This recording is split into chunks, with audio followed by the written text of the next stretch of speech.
ఒక రాజు అడవికి వెళ్ళాడట. అడవికి వెళ్ళినప్పుడు బ్రహ్మాండమైన చిలుక ఒకటి కనపడిందంట, ఇంత పెద్ద చిలుక. ఆ చిలుకను తీసుకొచ్చాడు. బ్రహ్మాండంగా దానికి బాదము, జీడిపప్పు, పిస్తాలు అన్ని తినిపించడం మొదలుపెట్టారు. దానికి ఏముంది, హాయిగా కంఫర్టబుల్గా ఉంది లైఫ్. అడవిలో ఉంటే ఎగరాలి, పరిగెత్తాలి, దేన్నో పట్టుకోవాలి, తినాలి, ఎక్కడ జామ పండు ఉందో కనుక్కోవాలి, ఆ చెట్టు మీదకి ఎగరాలి, ఇవన్నీ. కానీ ఇక్కడ ఏం లేదు, మన దగ్గరికి అన్నీ వస్తున్నాయి. ఒక వారం తర్వాత రాజు తన కిటికీ తెరిస్తే ఇది బ్రహ్మాండంగా ఎగురుతూ ఉంటుందేమో అనుకుంటే అది అక్కడే కూర్చున్నది. అడవిలో బ్రహ్మాండంగా ఎగిరింది, ఇక్కడేంటి ఇలా కూర్చుందని చెప్పేసి చాలా బాధపడి ఒక ప్రకటన వేయిస్తాడు.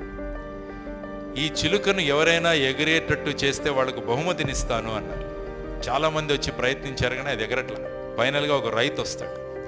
రైతు ఒక గొడ్డలి తీసుకొని వచ్చి అది ఏ కొమ్మ మీద కూర్చుందో ఆ కొమ్మను కట్ చేసేస్తాడు. అది వెంటనే ఎగురుతుంది అనమాట. కాబట్టి మనం కూడా లక్ష్య సాధనలో ముందుకు వెళ్ళాలంటే కంఫర్ట్ జోన్ నుంచి బయటపడాలి.